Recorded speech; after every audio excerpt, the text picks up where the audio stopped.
কিশোরগঞ্জে বন্য বানরের আক্রমণে অতিষ্ঠ হয়ে পড়েছে শহরের ৩২ এলাকার নুরানি সড়কের স্কুল পড়ুয়া শিক্ষার্থী সহ এলাকাবাসী।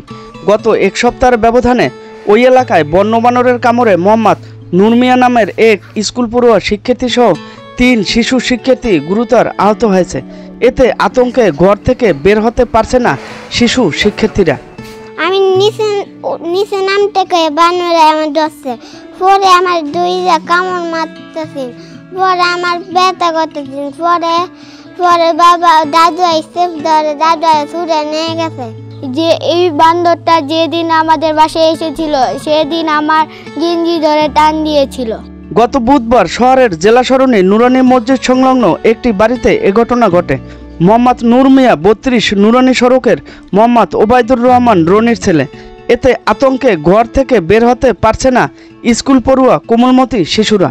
আমরা এখন বান্দরের আতঙ্কিত, স্কুল থেকে বাসা থেকে বার হতে পারি না, স্কুলে বিদ্যালয়ে যেতে পারি না, আমরা বানরের জন্য বাইরে যেতে পারি না, আমরা আতঙ্ক আছি। শিশুটির পরিবার ও স্থানীয় সূত্রে জানা যায়, আহত নূর তার বাড়ির পাশের একটি ছাদে বেশ কয়েকজন বন্ধু মিলে খেলা করছিল। এমন সময় একটি বানর নূরের পা কামড়ে ধরে।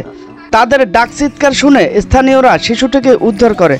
এরপর থেকে ওই এলাকার শিশুরা আতঙ্ক দিন কাটছে। আমার ছেলের বানরে কামড় দিছে পার্শ্ববর্তী ছাদে উপরে সব বাচ্চা খেলাধুলা করতেছিল। তখন আমার ছেলে একসাথে 4-5 জন ছিল। আমার ছেলে নামতে চাইছিল, কোথায় নামতে পারে না, বানর পায়ে কামড়ে ধরে বসে রয়েছে, কান্নাকাটি করছিল। পরে আমরা গিয়ে ছুটেছি। এই বানরের আক্রমণে আমাদের বাচ্চারা আতঙ্কে বাসা থেকে বের হইতে পারে না। ইদানিং এক সপ্তাহের ভিতরে 3 জন বাচ্চাকে কামড়াইছে। এর জন্য আমরা এর সুষ্ঠু প্রতিবাদ জানাচ্ছি।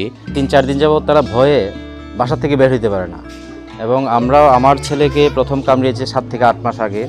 আমরা আসলে ৩২ এলাকার প্রত্যেকটা বাসিন্দাই এই বানরের আতঙ্কে বাচ্চাদেরকে নিয়ে খুব বিপদে আছি। এ ধরনের বন্য বানর যাতে সাধারণ মানুষের প্রতি আক্রমণ না করতে পারে এবং কোমলমতি শিক্ষার্থীরা যাতে নির্ভয়ে স্কুলে যেতে পারে, সেক্ষেত্রে প্রশাসনের মাধ্যমে তার হস্তক্ষেপ কামনা করছেন